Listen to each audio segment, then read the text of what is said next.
Vivo Y07 បញ្ហា Google account đóបន្ទាប់ពីយើងធ្វើការបាច់ផាសហើយ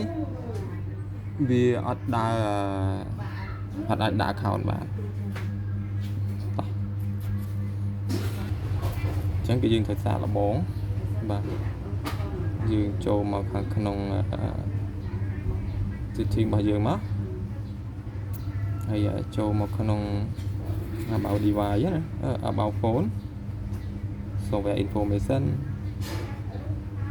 កន្លែង build number នោះយើងធ្វើការបើក developer option នេះទៅបាទបើក developer option ហើយយើងចូលមកក្នុង system management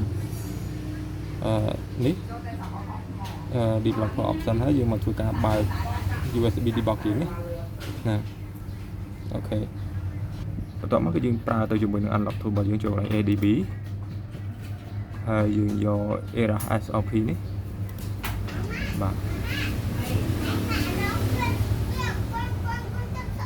បន្ទាប់មកវាចេញបែបនេះយើងដាក់ tick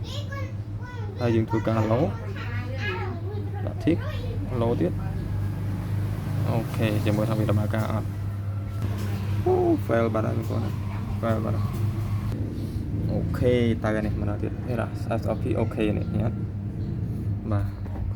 តពីរដងមកទៅអូខេ